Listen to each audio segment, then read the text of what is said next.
Sometimes you have to switch things up. We can become really obsessed with routine. A routine is helpful to a large extent. It allows us to have stability. We know what's happening. We can plan better.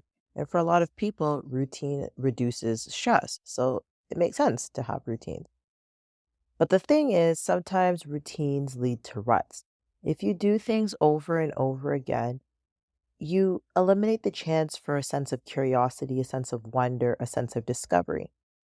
So I would encourage you, if you feel like you're stuck in a rut and everything is just the same old, think how can you switch things up?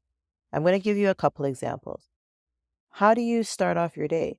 Maybe you start off your day by pressing snooze 3 times and then you eventually get up.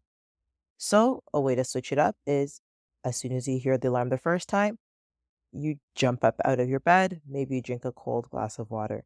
Just something different where you can kind of boost your day and start off with energy. Another example, maybe you're used to driving the same way home every time. If possible, switch it up and maybe don't drive. Maybe see if you can walk instead or take the bus. Or if you are going to drive, how can you drive a completely different route? And bonus points if you turn down a road you've never gone before and see if you can still find your way home. I love to do this all the time, and you would be amazed at how many new things, places you discover. It happened to me just this weekend. I was in Streetsville, for those of you who are familiar with the Mississauga area for the Bread and Honey Festival, and I have driven down this road for years. But this time I had to walk because I had to park, a distance away because of the festival.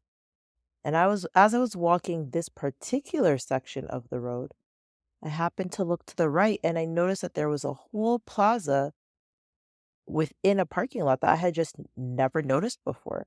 I noticed the stores that were right along the street, but I didn't know that there was stores behind. And so that's a perfect example of why just sometimes just taking a different route, or it could be the same route, but exploring it in a different way. So for me, it was walking instead of the normal drive.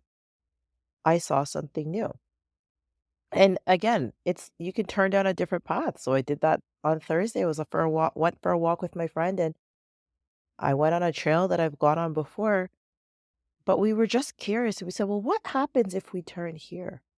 So we turned here, it led us out to a certain part of the street, then it led us to another place, then we ended up finding a new coffee shop. I had the most amazing oatmeal raisin cookie and a delicious iced coffee.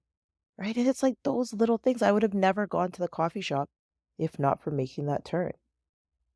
Another thing you could do is at work. It can get so boring just looking at the same scenery every day. So, how can you rearrange your workspace just to switch things up? Or can you hide things from yourself? Now, don't do it if it's going to cause you frustration. Again, the point here is just to do things that are different. If you like to cook, a really fun way to do this is just to grab random ingredients. If you have ever watched that show Chopped on the Food Network, you know that they would just have to find all these random ingredients and put them together and make a meal. And sometimes they didn't even know what the ingredient was. And so maybe it's just a matter of going to the grocery store and picking up a spice that you've never used before and figuring out how are you going to add excitement to your new meal.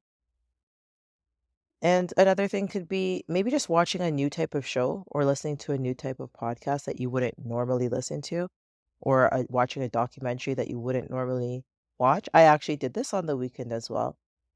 I watched a documentary, and for the longest while, I was like, nope, I'm not going to watch it. It was interesting. It really was. And so sometimes you just got to do different things, just shake things up, dye your hair a different color, change the length. And again, maybe that might be too extreme. So even if it's just little things, even it could be your bed. Maybe you just turn around your bed and put in a different orientation in your room. Or maybe when you go to a restaurant, instead of always ordering your go-to meal or your go-to cocktail, you just tell the waiter to bring something of their choice. All of these are just fun ways to get out of routine and just to expect the unexpected, but be open to new experiences. And I think when we're open to new experiences, we're open to what life has to offer. And this can only support us in our own disruptive wellness journeys and choosing wellness that's aligned with us, choosing activities that's aligned with us, and how we want to feel and what we want in life. Until next time, continue to serve yourself, your loved ones, and your communities from a full cup.